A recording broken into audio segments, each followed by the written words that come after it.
So the first question, I mean, mostly what we're asking about is plot stuff. Mm-hmm. And how your process is working. Sure. So the main thing is, Marines being sort of the iconic force of 40K. How did you decide on Ultramarines as the chapter that you wanted to make the movie about or write about? Yeah. Well, first of all, you're right in saying that if when the people have been talking about a 40K movie for such a long time, that there's this huge weight of expectation based around it, and when you finally get a chance to work on something like that.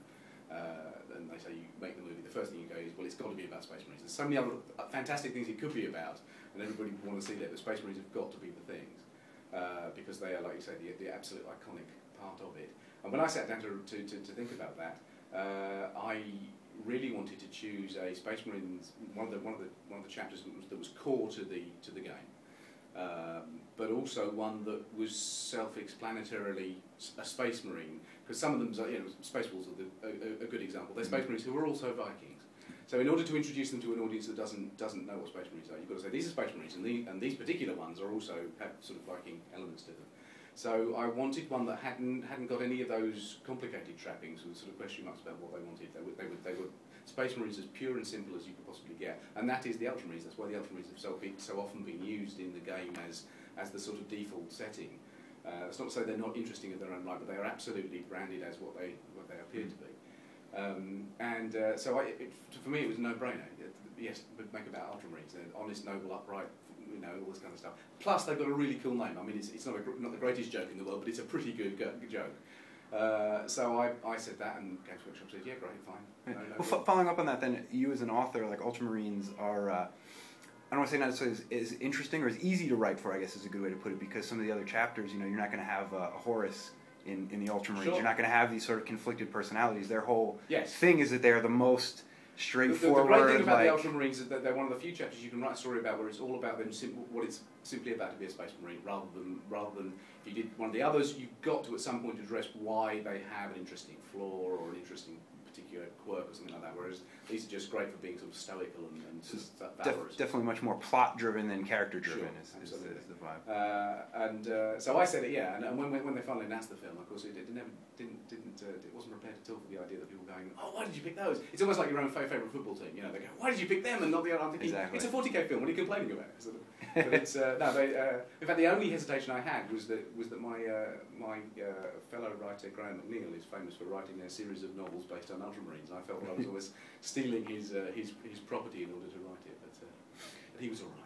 Yeah, yeah, because I mean, definitely, I know, the internet is definitely a buzz. Why didn't they do it about the Eldar? They're so much cooler, or somebody, oh, Marines are so old hat. I mean, so there's definitely, I mean, how do you feel about? I mean, do you feel like you want to explore more different stuff? Do you feel constrained by the fact that you feel like you have to? First thing, it has to be iconic, has to be Space Marines.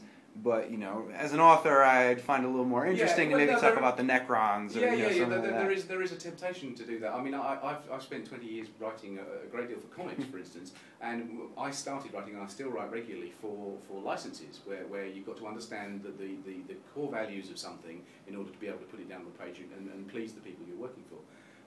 So to me, it was it was a no-brainer. It was just the basic way I would approach a job, that it's got to be Space Marines because it's the first outing. Therefore, it will appeal to the people who know 40K because they'll finally get to see Space Marines in action. And if you don't know 40K, then fantastic, you get to learn what the fuss is about. And of course, I would love to put in every last different element I wanted to do. I'm a particular fan of Imperial Guards. I wanted to do Imperial Guard. I wanted to do tank battles and Titans and all sorts of different things like that. And of course, when the film was announced, what amused me is that everybody was going, "Oh, it's going to be great! It's going to have all these things in it." I'm thinking, how could, unless it was about 4.5 million hours long, how would it have all these things in it do justice? It was a matter of picking something that you could really focus on and sort of give that sort of intense burst of flavour and say, here's a movie that is intensely gives you the core values of 40K. So that said, how you mentioned it being accessible to walk-up viewers, but also there's there has to be a level of fan service. Yeah. I mean, how did you try to balance that? Did you do it more like inside little nods that if you're very familiar, you'll get, oh, this guy, or did you, I mean, how did you approach that need? There's a balancing which I think most of the time is simply intuitive. When you're going through it, there are certain things you do and you think that'll just make people who know the staff smile, or there'll be a moment of recognition, the spark of recognition. But also, there's not huge expositional dumps either. It's not like we're sort of over-explaining stuff. You get thrown in there, but there's not. I shouldn't think that if you've never ever encountered Warhammer 40,000 before, you would go, I have no idea what's going on or why these people are doing what they're doing. Mm-hmm. And of course, right up front, like any piece of product, like the game itself, like the novels, you've got the sort of, it is the 41st millennia rubric at the beginning, which in this instance is read by John Hurt, which is they had that in the trailer. They had that in the trailer. In fact, I went to the voice recordings. I actually sat there and watched them do the voice recordings, which is great fun to do. And everybody read the upfront bit, and everybody did a beautiful job. And they each did it in their own way because of different voices and different styles. And then John Hurt came in and sat down and did it, and everybody went, yeah, he's doing it. I definitely was. That's great. It's such a great setup. Yeah, and that's it. That is exactly what it is. It's the setup, and then people go, right, settle down. I understand what this is. You know? Yeah. So that being said, too, production-wise, how involved have you been, or like what input have you had in terms of dealing with voice actors or dealing, with animators, or seeing what's going on and saying, no, that's not how I wrote, this isn't what I envisioned when I wrote it, or say it like this, or, any of that, or have you been totally hands-off? I've ended up having much more involvement than I was ever expecting to. When I first approached, it was on the basis that I've written successfully novels for Black Library. And I presume they thought, well, he's a safe pair of hands because he understands how 40K works, and therefore we might as well give the job to him. Which I was obviously, didn't have to think twice about doing. I was delighted to do it. So I made my suggestions about how the actual story should work and what the content should be, which went through approvals. But basically, they said yes, that's great. Ultramarines, fine. Let's go with that. Wrote the story, did the inevitable rewrites and drafts because the way a screenplay works, and then sort of expected that to be the end of my involvement because these things are quite a long, laborious process. And but Codex were nice enough to sort of bring me on board to because they valued my opinion in the same way that they got various people from Games Workshop to look at it on a regular basis all the way through.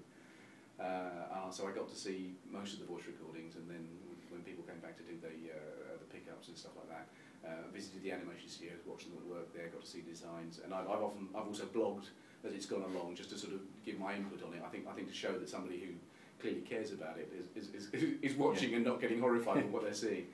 And right down the line, I've been incredibly impressed by the real devotion. When I write stuff for I like to think everything, but certainly for 40K, I do it because I really love it. I hope that comes across when I write it. And what I was delighted to receive was I recognised that same enthusiasm in the animators and everything like that. This wasn't just because it was a nice job to do. It was something they really wanted to get right, and so there's a great deal of devotion in there. So I watched the process unfolding and sort of, like I said, saw the voice records. I didn't really get to sit there as a vocal coach or director. Martin's doing a fantastic job of that, but I could advise, and also from my point of view, learn where I can make suggestions and say, right, let's not do that line like that because clearly out loud it doesn't work anything like as well as it worked in my head, and let's change this. And also look at the way they had taken my suggestions for the way the action should work, and then thought about them cinematically in the most fabulous ways.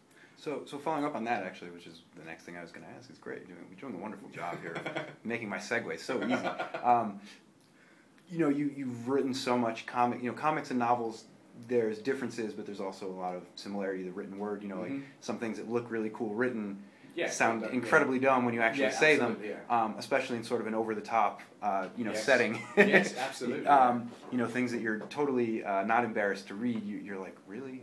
That sounds silly. So how have you? Did you feel like you really had to alter your writing because you were writing for a movie? I mean, how do you feel that affected your writing? Do you feel like you went through drafts? You started out, you wrote it like it was a comic, similar sort of storyboard kind of thing, and then just drafted through, took out the stuff that sounded silly, or did you really approach it from the very beginning? In a very different way. I'd like to think that I approached it a different way right from the word go, although comics obviously had a big influence on the way I did it because of the visual storytelling involved. I realised pretty early on that I needed about 30% of the amount of dialogue I put in a comic and about, 10% of the dialogue I need in a novel, just because, like you said, the word carries a different weight when it's carried in a movie. And it was very easy to overwrite dialogue and have people saying too much or too much that's complicated. And one of the huge problems writing Space Marines, let's face it, is that just by their very nature, it's part of the sort of the style guide, is that they do not use contractions.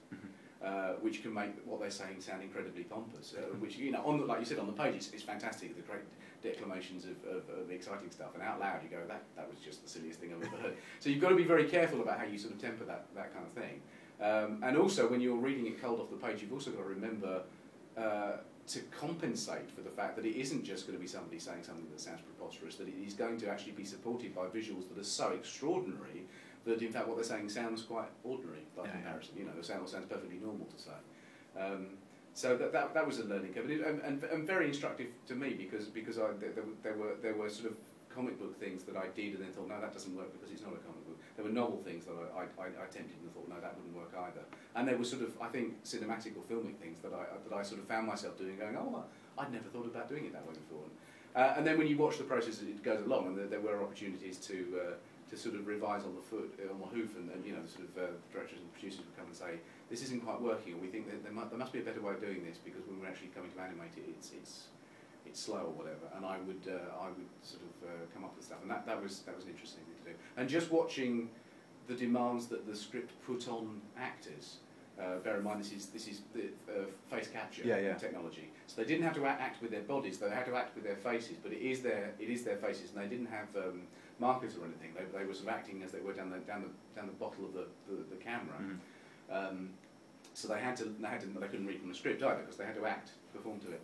And some of the things that happened, obviously, very, very violent indeed. So some of the actors, and I won't say who, because obviously that will influence your understanding of what the story does, but some of them were getting thrown around, physically thrown around. In the course of the story, some, you know, a character gets picked up and thrown 17 metres across a chamber and then thrown up a wall or whatever. And they had to convey that using the power of their faces alone, because they couldn't move their bodies out of the chair and move it around from the frame of the way the camera was looking at them. And that, I think, must have been very demanding. It was very impressive to watch that. And I just found myself making little notes, like, you know, never ask somebody to say that kind of line, or never put those sounds together because it doesn't work, or you don't need half as much of that, and that kind of thing is very, very useful. Did you have any like really cool ideas that you'd thought of for comics or novels, you know, over the years, that you just envisioned in your head as a movie and sort of had on that back burner, you know, maybe in some variation, but you had these ideas that you were like, this is, you know, this introduction, or this, you know, like the iconic shot of the, you know, Star Destroyer in Star Wars, you know, like that's not something that's very cinematic, you know. Did you have any of these sort of cinematic ideas? I think so. There were some very specifically 40K, the sort of things that I've technically speaking written several times, because they crop up in several books, when, you know, sort of, for instance, the deployment of Space Marines into action in Thunderhawks and that kind of stuff.